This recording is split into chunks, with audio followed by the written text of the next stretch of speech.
Good morning. TMC knowledge में आप सभी का स्वागत है। और आज हम देखेंगे बिहार एसएससी के लिए चौथा टेस्ट सीरीज़ है। इसके पहले 3 टेस्ट सीरीज़ का वीडियो हमने अपलोड कर दिया है पहले ही, और आप अभी तक हमारे उस वीडियो को नहीं देखे हैं तो आप हमारे प्लेलिस्ट में जाकर उसे देख सकते हैं। तो आइए आज शुरू करते हैं। ये चौथा टेस्ट सीरीज होगा और इसका पहला प्रश्न है आपके सामने। एडवोकेट जनरल महाधिवक्ता के पद का उल्लेख संविधान के कौन से अनुच्छेद में किया गया है? ये इसका पहला प्रश्न है। एडवोकेट जनरल यानी कि जो महाधिवक्ता का पद होता है उसका उल्लेख संविधान के किस अनुच्छेद में किया गया है? तो इसका सही जवाब है कि अनुच्छेद 165 के तहत इसका प्रावधान किया गया है। और जो महाधिवक्ता होता है यानी कि किसी भी राज्य का सर्वोच्च विधि अधिकारी होता है और राज्यपाल के प्रसादापर्यंत वो अपना पद धारण करता है, और इसकी चर्चा अनुच्छेद 165 में की गई है। नेक्स्ट सवाल है कि लोकसभा का कार्यकाल कितनी बार 6 वर्ष कर दिया गया था? कितनी बार के लिए मतलब लोकसभा का कार्यकाल बढ़ाया गया था? क्योंकि आमतौर पे हम जानते हैं कि लोकसभा का जो कार्यकाल होता है वो 5 वर्षों का होता है, लेकिन इसमें बताना है कि कितनी बार ऐसा हुआ कि लोकसभा का कार्यकाल 6 वर्ष किया गया था, यानी कि 1 साल के लिए बढ़ाया गया था। तो ऐसा सिर्फ 1 बार किया गया था, और वो 5वीं लोकसभा जो है यानी कि 1971 से 76 था, और उसके लिए उसका जो 6ठी लोकसभा का चुनाव 1976 में होना चाहिए था, लेकिन 1977 में किया गया था। यानी कि 5वीं लोकसभा का कार्यकाल 1 साल के लिए बढ़ा दिया गया था, क्योंकि हम जानते हैं कि 1975 में देश में जो इमरजेंसी लागू हुआ था उस वजह से उसमें कुछ डिले हो गई थी। नेक्स्ट है कि सरकारी आयोग का गठन किस वर्ष किस विषय पर रिपोर्ट देने के लिए किया गया था? सरकारी आयोग जो है उसका गठन किस विषय पर रिपोर्ट देने के लिए किया गया था? तो ये केंद्र राज्य संबंधों पर आधारित है, और केंद्र राज्य संबंधों पर सरकारी आयोग का गठन किया गया था। और इस तरीके से इसका राइट आंसर इसमें हो जाएगा कि केंद्र राज्य संबंधों को लेकर के इस विषय पर अपना रिपोर्ट देने के लिए सरकारी आयोग बना था। और नेक्स्ट है कि अल्प विकसित देशों में गरीबी का मुख्य कारण क्या है? जो अल्प विकसित देश हैं यानी जिनका विकास बहुत कम हुआ है, उसमें गरीबी का मुख्य कारण क्या है? तो इसका राइट आंसर है आय की असमानता वहाँ की गरीबी का मुख्य कारण है। और नेक्स्ट प्रश्न है कि उद्योगों में प्रशिक्षण विद्यार्थियों को निःशुल्क अथवा कम कीमत पर पुस्तकें और स्टेशनरी उपलब्ध कराने जैसे आर्थिक कार्यक्रम सर्वप्रथम किस पंचवर्षीय योजना में प्रारंभ किए गए? तो ये 5वीं पंचवर्षीय योजना में शुरू किए गए थे। इसका राइट आंसर इसमें ऑप्शन सी है। और नेक्स्ट प्रश्न देखेंगे कि इसमें बताना है कि किस अवधि के बाद बाढ़ की अवधि के दौरान खदानों यानी कि विशेषतः गेहूं के उत्पादन में बहुत वृद्धि हुई थी? तो इसमें देखिए 1966 यानी कि हम जानते हैं कि 1966 और 67 के समय में हरित क्रांति हुई, और हरित क्रांति के फलस्वरूप क्या हुआ था कि गेहूं के उत्पादन में काफ़ी वृद्धि हुई थी। और इस तरीके से इसका राइट आंसर इसमें हो जाएगा कि ऑप्शन डी यानी कि 1966 के बाद गेहूं के उत्पादन में काफ़ी वृद्धि हुई थी। नेक्स्ट है कि पद यानी कि 4th ई-स्टेट संबंधित हैं किससे? 4th ई-स्टेट किससे संबंधित हैं? तो इसमें देख लीजिए इसका ऑप्शन है। तो 4th जो ई-स्टेट है यानी कि जो चौथा जो पद होता है यानी कि तो ये प्रेस से संबंधित है, यानी कि इसका राइट आंसर इसमें हो जाएगा प्रेस। और हम जानते हैं कि देखिए लोकतंत्र के 3 स्तंभ होते हैं, विधायिका, कार्यपालिका और न्यायपालिका, जबकि जो चौथा पिलर होता है जो वो यानी कि प्रेस को चौथा स्तंभ कहा जाता है। तो इस तरीके से और प्रेस की स्वतंत्रता संविधान के अनुच्छेद 19(1) में की गई है। तो इस तरीके से इसका राइट आंसर हो जाएगा इसमें ऑप्शन डी। नेक्स्ट है कि निम्नलिखित में से किस कोटि के कामगारों को खेतिहर कहा जाता है? किस कोटि के जो कामगार होते हैं उनको खेतिहर कहा जाता है? तो इसका राइट आंसर इसमें हो जाएगा कि जो दूसरों की ज़मीन पर खेती करते हैं उन्हें खेतिहर कहा जाता है। और इस तरीके से इसका अगला प्रश्न देखते हैं कि IST और GMT। देखिए इसमें 2 चीज़ें दी गई हैं कि IST और GMT में समय अंतराल कितने का है? IST यानी कि ये है इंटरनेशनल स्टैंडर्ड टाइम है, और ये है ग्रीनविच मीन टाइम, यानी कि अंतर्राष्ट्रीय जो मानक समय है और ग्रीनविच जो मानक समय है उसके बीच का समय अंतराल कितना है? तो वो 5.5 घंटे का समय अंतराल है। और भारत का जो मानक समय है वो 82.5 डिग्री पूर्वी देशांतर से इसका निर्धारण होता है। और IST को हम कहते हैं इंडियन स्टैंडर्ड टाइम, सॉरी हमने इसके पहले इंटरनेशनल बता दिया। इंडियन स्टैंडर्ड टाइम होता है यानी कि भारतीय मानक समय। तो ये GMT से यानी कि भारत का जो मानक समय है यानी कि इंडियन स्टैंडर्ड जो टाइम है वो ग्रीनविच मीन टाइम से 5.5 घंटे आगे है, यानी कि इसलिए इसमें +5 ऐसे करके लिखा रहता है। नेक्स्ट है, उच्चतम न्यायालय ने किस मामले में मौलिक अधिकारों की प्रमुखता राज्य के नीति निर्देशक सिद्धांतों से ऊपर स्थापित की थी? तो उच्चतम न्यायालय ने गोरखनाथ बनाम मामलों में जो है कि मौलिक अधिकारों को प्रमुखता राज्य के नीति निर्देशक सिद्धांतों के ऊपर स्थापित की है, यानी इस तरीके से इसका राइट आंसर इसमें ऑप्शन ए है, यानी कि गोरखनाथ का मामला जो था। और देखिए इसमें जो केशवानंद भारती का जो मामला है, देखिए 1973 में जो केशवानंद भारती का जो मामला था उसमें केरल राज्य में जो ये उच्चतम न्यायालय ने निर्णय दिया था कि संसद मौलिक अधिकार सहित संविधान के किसी भी भागों में संशोधन कर सकता है लेकिन संविधान के मूलभूत ढांचों में नहीं कर सकते हैं। तो ये इस केस का मामला था। ये इसका नेक्स्ट प्रश्न है, पंजाब का शेर के रूप में कौन जाना जाता है, यानी कि किसे हम पंजाब का शेर कहते हैं? पंजाब का शेर कौन कहा जाता है? तो लाला लाजपत राय को शेर पंजाब कहते हैं, यानी कि पंजाब केसरी के नाम से भी जाने जाते हैं। नेक्स्ट है कि संविधान में मौलिक कर्तव्यों को किसके द्वारा शामिल किया गया है? तो 42वें संविधान संशोधन के अंतर्गत जो है उसे शामिल किया गया है, यानी कि इसका राइट आंसर इसमें ऑप्शन बी है।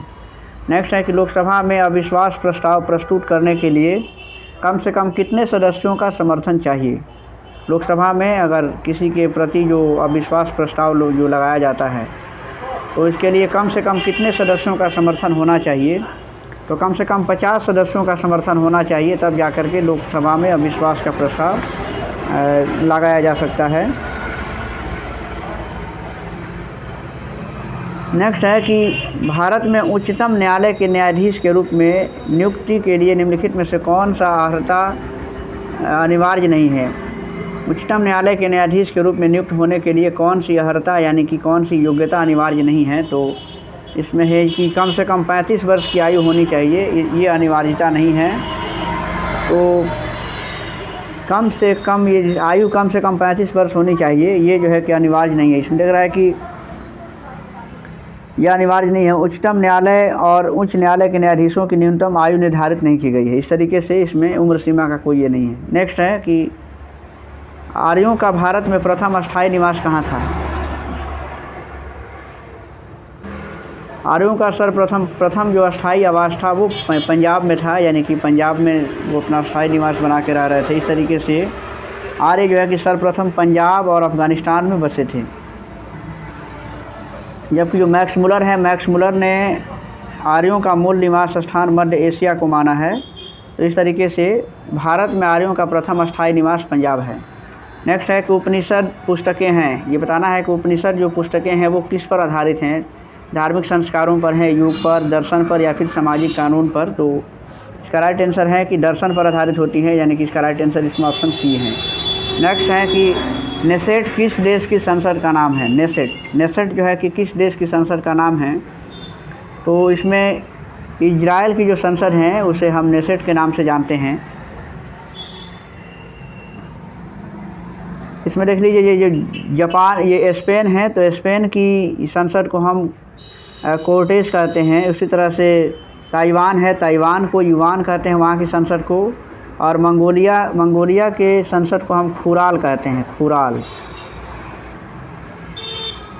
तो इस तरीके से अगला प्रश्न है कि पंचवर्षीय योजना के मसौदे को अंततः कौन अनुमोदित करता है? पंचवर्षीय योजना के मसौदे को अंततः कौन अनुमोदित करता है? तो इसका राइट आंसर है कि जो राष्ट्रीय विकास परिषद होता है वो पंचवर्षीय योजनाओं के मसौदे को अंततः अनुमोदित करता है। योजना आयोग अगर देखें तो योजना आयोग का गठन 15 मार्च 1950 को हुआ था, लेकिन 1 जनवरी 2015 से इसका नाम बदल करके अब नीति आयोग कर दिया गया है। नेक्स्ट है कि कोई अर्थव्यवस्था टेक ऑफ अवस्था में होती है जब? कोई अर्थव्यवस्था टेक ऑफ अवस्था में कब होती है? इसमें 4 ऑप्शन इसके दिए हुए हैं। तो इसमें बताना है कि कोई अर्थव्यवस्था यानी कि कब टेक ऑफ स्टेट में होती हैं। तो ये होती है कि जब स्थैतिक विकास जो है कि जो वो प्रारंभ होता है, यानी कि इसका राइट आंसर इसमें डी है। इस अवस्था को टेक ऑफ अवस्था कहते हैं। और ये जो टेक ऑफ जो मॉडल है 1950 में अमेरिकी अर्थशास्त्री वाल्टन व्हिटमैन के द्वारा प्रकाशित किया गया था। और यह मॉडल बताता है कि आर्थिक विकास 5 बुनियादी चरणों में होता है। नेक्स्ट है कि ग्राम सभा के संदर्भ में निम्नलिखित में से कौन सा कथन असत्य है। असत्य कथन को चुनना है कि ग्राम सभा के संदर्भ में असत्य कथन कौन है। तो देख लीजिए यहाँ से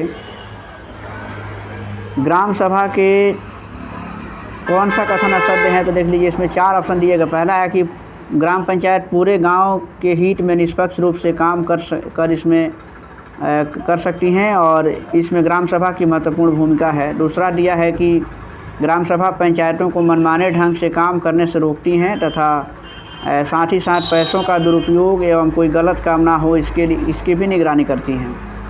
और नेक्स्ट है कि ग्राम सभा चुने हुए प्रतिनिधियों पर नज़र रखने और लोगों के प्रति जिम्मेवार और जवाबदेह बनाने हेतु बहुत ही महत्वपूर्ण भूमिका निभाती हैं। और अंत में दिया गया है कि सभी कथन सत्य हैं। तो इसमें जो ग्राम सभा के संदर्भ में ये सभी कथन सही हैं। इस तरीके से इसका राइट आंसर इसमें ऑप्शन डी हो जाएगा। नेक्स्ट प्रश्न देखते हैं अब।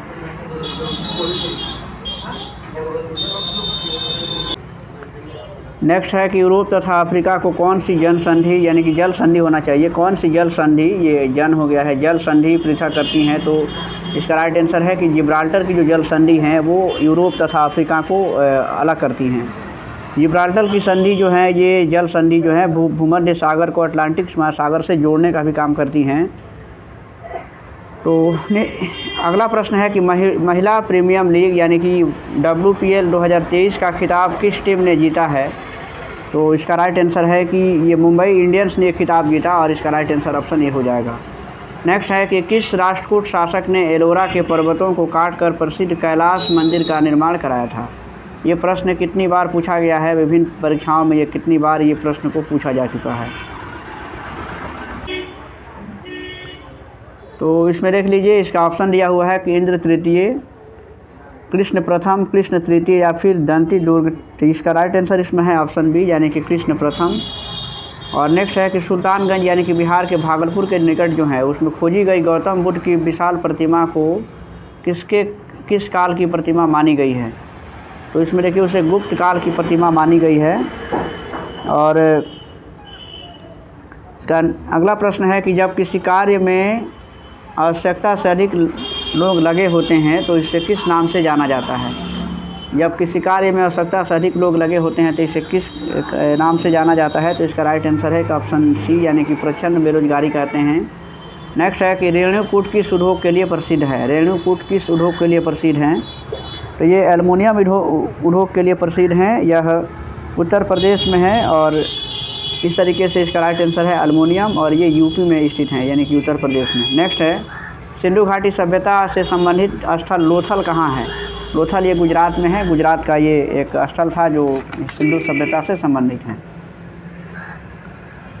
और इसकी खोज 1954 में किया गया था यानी कि लोथल की खोज जो है कि 1954 में की गई थी। नेक्स्ट है कि गुजरात में सैनिक सफलता प्राप्त करने वाला पहला मुगल शासक कौन था। तो इसका राइट आंसर इसमें हो जाएगा ऑप्शन बी यानी कि हुमायूं इसका आंसर होगा। दांत का मंदिर कहाँ है। दांत का मंदिर श्रीलंका में स्थित है और श्री दलदा मालगिना या पवित्र दंत अवशेष का मंदिर श्रीलंका के शहर कैंडी में स्थित एक बौद्ध मंदिर है यह। तो इस तरीके से इसका राइट आंसर इसमें हो जाएगा ऑप्शन सी बी इसका ऑप्शन है यानी कि श्रीलंका। नेक्स्ट है कि किस वंश के शासकों को हूणों के आक्रमणों का सामना करना पड़ा था। इसका राइट आंसर है कि गुप्त यानी कि गुप्त वंश के शासकों ने हूणों के आक्रमणों का सामना किया था। और नेक्स्ट है कि संयुक्त राष्ट्र महासभा के 78वें सत्र का अध्यक्ष किसे चुना गया है। इसका राइट आंसर इसमें है ऑप्शन ए यानी कि डेनिस फ्रांसिस को चुना गया है। और अगला प्रश्न है कि कांग्रेस के एकमात्र प्रतिनिधि की हैसियत से गांधी जी किस में उपस्थित हुए थे। कांग्रेस की प्रतिनिधि के रूप में ये जो गोलमेज सम्मेलन हुए थे तो गांधी जी ने किस एक गोलमेज सम्मेलन में भाग लिया था। तो गांधी जी द्वितीय गोलमेज सम्मेलन में भाग लिए थे 1931 में।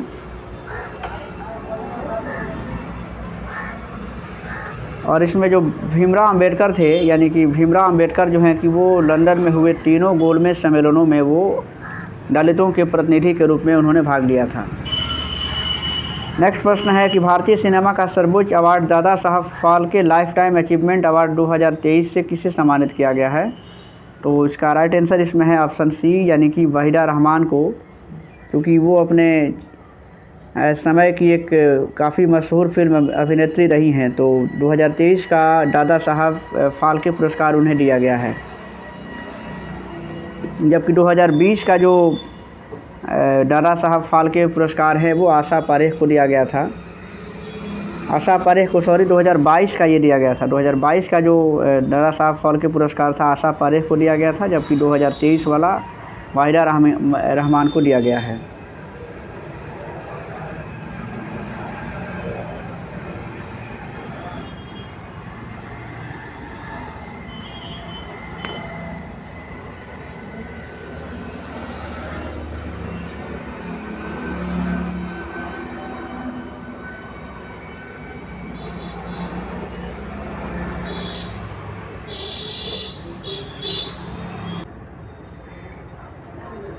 नेक्स्ट प्रश्न देखते हैं कि आर्य समाज की स्थापना कहाँ हुई थी? आर्य समाज की स्थापना हुई थी बॉम्बे में 1875 में हुई थी और स्वामी दयानंद सरस्वती के द्वारा इसकी स्थापना की गई थी। संसार का सबसे बड़ा गर्म मरुस्थल कौन है? तो ये सहारा है, इसका राइट आंसर है। और नेक्स्ट है कि निम्नलिखित में से कौन भारत की संसद का भाग नहीं है? तो भारत की संसद का भाग नहीं है, यानी कि मंत्रिपरिषद जो है वो भारत की संसद का भाग नहीं है, जबकि राष्ट्रपति, लोकसभा और राज्यसभा संसद के अंग हैं। नेक्स्ट है कि भारत में शकों के प्रभुत्व को नष्ट करने वाला शासक कौन था? तो चंद्रगुप्त द्वितीय इसका राइट आंसर होगा। नेक्स्ट है कि सर्वाधिक महत्वपूर्ण ग्रंथ कौन है? शतपथ ब्राह्मण जो है वो सर्वाधिक महत्वपूर्ण ग्रंथ हैं, और इस तरीके से इसका ऑप्शन बी सही है। सूरत में अंग्रेज़ों को फैक्ट्री खोलने की आज्ञा देने के लिए फरमान जारी करने वाला पहला मुगल सम्राट कौन था? तो इसका राइट आंसर इसमें हो जाएगा कि जहांगीर था, जिसने अंग्रेज़ों को सूरत में फैक्ट्री खोलने का फरमान जारी किया था। और नेक्स्ट है कि स्वर्ण ट्रांस यानी कि रिजर्व ट्रांस निर्दिष्ट करता है, तो ये देखिए इसमें, और इसका राइट आंसर इसमें हो जाएगा कि ये ऑप्शन सी है, यानी कि IMF द्वारा इसके सदस्यों को एक प्रदत्त एक साख प्रणाली को ये निर्दिष्ट करता है, यानी कि जो अंतर्राष्ट्रीय मुद्रा कोष है IMF। नेक्स्ट है कि 23 मई 2023 को त्रिपुरा पर्यटन विभाग ने किसे अपना ब्रांड एम्बेसडर बनाया है? तो इसमें देख लीजिए, इसमें सौरभ गांगुली को ब्रांड एम्बेसडर बनाया है त्रिपुरा पर्यटन विभाग ने। नेक्स्ट है कि भारतीय रिजर्व बैंक के आधिकारिक चिन्ह में बताना है कि किस वृक्ष का वो शामिल है, यानी कि किस वृक्ष को आधिकारिक चिन्ह के रूप में शामिल किया गया है।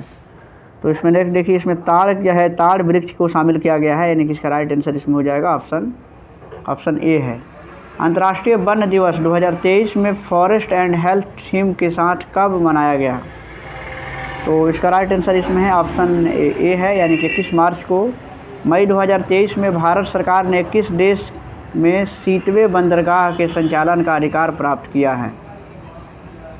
तो इसका राइट आंसर इसमें है ऑप्शन डी, यानी कि म्यांमार। यानी कि म्यांमार में जो है सरकार ने 7वें बंदरगाह के संचालन का अधिकार प्राप्त किया है। और नेक्स्ट प्रश्न है कि भारतीय संविधान के अनुच्छेद 123 के तहत अध्यादेशों की घोषणा करने की शक्ति निम्नलिखित में से किसके पास होती है? ये 47वां प्रश्न है, देख लीजिए। और इसमें भारत के राष्ट्रपति के पास ये शक्ति होती है कि अनुच्छेद 123 के तहत अध्यादेशों की घोषणा कर सकता है। दक्षिण अमेरिका महादेश के देश यानी कि वेनेजुएला की राजधानी कहाँ है? वेनेजुएला की राजधानी कहाँ है? ऑप्शन है लीमा, काराकास, क्वीटो या फिर जॉर्ज टाउन। तो इसका राइट आंसर है ऑप्शन बी, यानी कि काराकास जो है कि वो वेनेजुएला की राजधानी है, और ये दक्षिण अमेरिका महादेश का एक देश है वेनेजुएला। नेक्स्ट है कि मार्च 2023 में भारतीय मूल के किस रोबोटिक इंजीनियर को नासा के मून टू मार्स प्रोग्राम के प्रमुख के रूप में नियुक्त किया गया है? इसका राइट आंसर इसमें हो जाएगा अमित क्षत्रिय को शामिल किया गया है, यानी कि इसका राइट आंसर इसमें ए होगा। जम्मू कश्मीर और लद्दाख 2 केंद्र शासित राज्य कब बने थे? ये 2019 में जब धारा 370 को समाप्त किया गया था, तो ये अगस्त में, यानी कि इसका राइट आंसर इसमें 2019 में इसको धारा 370 को जम्मू कश्मीर से हटाया गया था, और 31 अक्टूबर 2019 को इसे 2 केंद्र शासित प्रदेशों यानी कि जम्मू कश्मीर और लद्दाख में इसको तोड़ दिया गया था। नेक्स्ट है, जो पदार्थ जल के संपर्क में आने पर, अब यहाँ से साइंस के प्रश्न है कि जो पदार्थ जल के संपर्क में आने पर तत्काल कोलाइडी विलयन बना लेता है उसे क्या कहते हैं? तो उसे जलरागी कोलाइड कहा जाता है। नेक्स्ट है कि स्वतंत्र गति के लिए किसी वस्तु पर कोई बल लगाया गया, यदि बल का परिणाम तथा वस्तु का द्रव्यमान ज्ञात हो तो न्यूटन के दूसरे नियम की सहायता से हम क्या ज्ञात कर सकते हैं? तो देखिए, वस्तु का त्वरण ज्ञात कर सकते हैं। इस तरीके से इसका राइट आंसर इसमें ऑप्शन सी हो जाएगा। और नेक्स्ट है कि अबिंदुकता को दोष को दूर करने के लिए निम्नलिखित में से किस लेंस का प्रयोग करना चाहिए? ये दृष्टि दोष से सवाल है और इसमें हम सिलेंडरी यानी कि बेलनाकार लेंसों का प्रयोग करते हैं। नेक्स्ट प्रश्न है, देखिए यहाँ से कि एक दूसरे से डी दूरी पर स्थित एम और एम यानी कि 2 द्रव्यमान वाली वस्तुओं के बीच लगने वाला जो आकर्षण बल किसके व्युत्क्रमानुपाती होता है? तो इसका राइट आंसर है इसमें यानी कि इनके बीच की दूरी के वर्ग के यानी कि व्युत्क्रमानुपाती होता है। पहले तपायनिक बल्ब का आविष्कार किसने किया था? तो इसका राइट आंसर है इसमें ऑप्शन ए हो जाएगा, यानी कि थॉमस एडिसन ने जो है कि पहले तपायनिक बल्ब का आविष्कार किया था।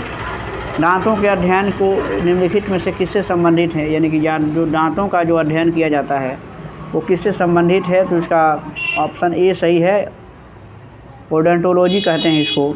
और नेक्स्ट है कि फॉर्मेल्डिहाइड और पोटेशियम हाइड्रोक्साइड को गर्म करने पर हम पाते हैं, इसमें क्या प्राप्त होता है? तो इसका राइट आंसर है कि एथिल फॉर्मेट की प्राप्ति होती है।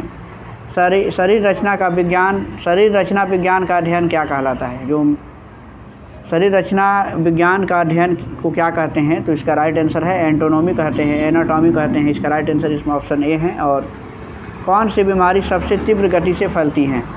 सबसे तीव्र गति से फैलने वाली बीमारी कौन सी है? तो इसमें प्लेग जो है कि वो सबसे तीव्र फैलने वाली बीमारी हैं। इस विकल्प और भी बीमारियां हैं जो कि बहुत तेज़ी से फैलती हैं, लेकिन जो ऑप्शन 4 दिए गए हैं उसके अनुसार ऑप्शन बी सही है।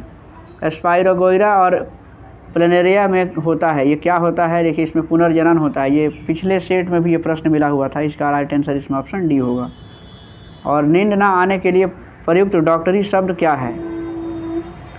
नींद ना आने की जो बीमारी होती है इसको इंसोम्निया कहते हैं, यानी कि इसका राइट आंसर इसमें ऑप्शन बी होगा। इंसोम्निया को नींद ना आने के लिए प्रयुक्त जो है कि डॉक्टरी शब्द के रूप में इसे इस्तेमाल किया जाता है। और नेक्स्ट है कि यक्ष्मा रोग पैदा करने वाले कारक कौन है? यक्ष्मा रोग किसके द्वारा यानी कि पैदा होता है? यक्ष्मा यानी कि जो टीबी रोग होता है, तपेदिक जो रोग होता है, वो यह रोग जो है कि किसके द्वारा ये फैलता है? तो उसका राइट आंसर इसमें ऑप्शन ई है, यानी कि माइकोबैक्टीरियम के द्वारा ये फैलता है। राइट आंसर इसका ऑप्शन ए हो जाएगा। और यहाँ से नेक्स्ट प्रश्न है, अब नेक्स्ट प्रश्न देखिए, यहाँ से 63वां प्रश्न है कि आहार नाल के किस भाग में प्रोटीन्स का अमीनो अम्ल में निम्नीकरण होता है? तो इसका राइट आंसर इसमें ऑप्शन सी है, यानी कि छोटी आंत में होता है ये।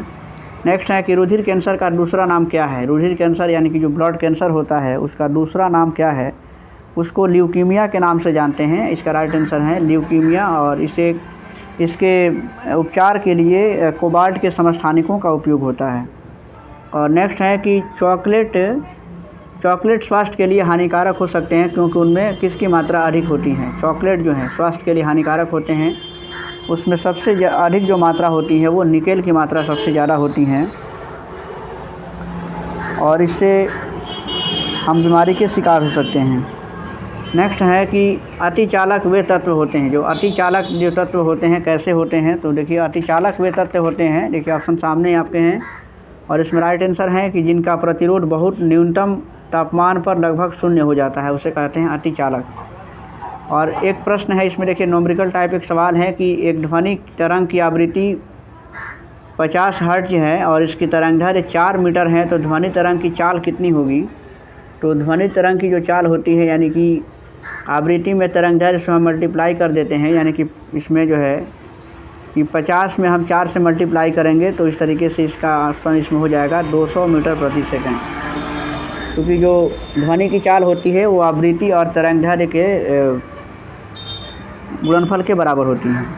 नेक्स्ट है कि दौड़ के दौरान धावक का गुरुत्व केंद्र होता है। दौड़ के दौरान धावक का गुरुत्व केंद्र कहाँ होता है? तो शरीर के बिल्कुल मध्य में होता है, यानी कि इसका राइट आंसर ऑप्शन सी है। नेक्स्ट है कि रासायनिक रूप से जो मिल्क ऑफ मैग्नीशिया है उसको क्या कहते हैं। मिल्क ऑफ मैग्नीशिया क्या है, तो जो मिल्क ऑफ मैग्नीशियम होता है मैग्नीशियम हाइड्रोक्साइड होता है, यानी कि इस तरीके से ऑप्शन इसका ऑप्शन डी सही है। और नेक्स्ट है कि मैग्नीशियम एक मिश्र धातु है। मैग्नीशियम किसका मिश्र धातु है, तो इसमें देखिए एल्युमिनियम और मैग्नीशियम का मिश्र धातु जो होता है उसको मैग्नीशियम के नाम से जानते हैं। नेक्स्ट है कि आँख का वह कौन सा भाग है जिसमें वर्णक होता है जो किसी व्यक्ति की आँखों का रंग निश्चित करता है। यानी इसमें सवाल ये पूछा गया है कि आँख का वह कौन सा भाग है जो किसी व्यक्ति के आँखों के रंग के लिए वो उत्तरदायी होता है, यानी कि उसका जो उस अंग का जो भाग रंग होता है वो किसी व्यक्ति की आँखों का रंग होता है। तो इसमें आइरिस इसका आंसर होता है। किसी व्यक्ति के जो आइरिस का जो रंग होता है वही उसके आँखों का रंग होता है, यानी कि इसको परितारिका या आइरिस कहते हैं। नेक्स्ट है कि इलेक्ट्रॉन सूक्ष्मदर्शी के माध्यम से क्या देखा जाता है। इलेक्ट्रॉन सूक्ष्मदर्शी के माध्यम से हम क्या देख सकते हैं, देखिए जीवाणुओं और विषाणुओं को यानी कि उसकी संरचना को देखने के लिए इलेक्ट्रॉन सूक्ष्मदर्शी का प्रयोग करते हैं। तो इस तरीके से इसका राइट आंसर है, यानी कि ऑप्शन बी इसका राइट आंसर होगा। और नेक्स्ट है कि निम्नलिखित में से कौन से तत्व समूह के समान वर्ग से संबंधित हैं।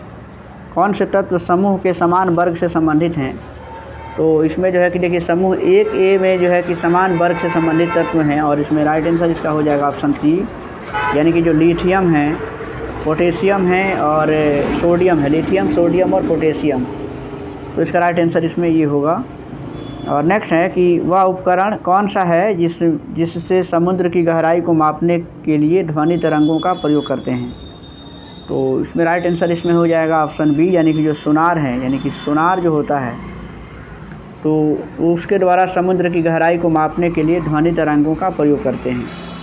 जबकि देखिए इसमें जो रडार हैं, रडार दूर से आने वाले वायुयान की गति और दिशा ज्ञात करने वाला यंत्र है, जबकि जो फेरोमीटर होता है वो समुद्र की गहराई मापने वाला यंत्र होता है।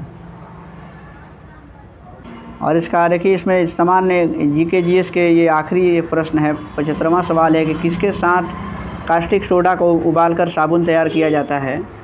तो इसमें ये वसा को जो है, यानी कि जो वसा के साथ कास्टिक सोडा को उबालने से साबुन तैयार हो जाता है। इस तरीके से इसका राइट आंसर डी है। तो इस तरीके से ये 75 जो है कि जीके जीएस यानी कि जनरल नॉलेज और जनरल साइंस के कुछ महत्वपूर्ण प्रश्न थे जो बिहार एसएससी की परीक्षा के लिए काफ़ी इम्पोर्टेंट हैं।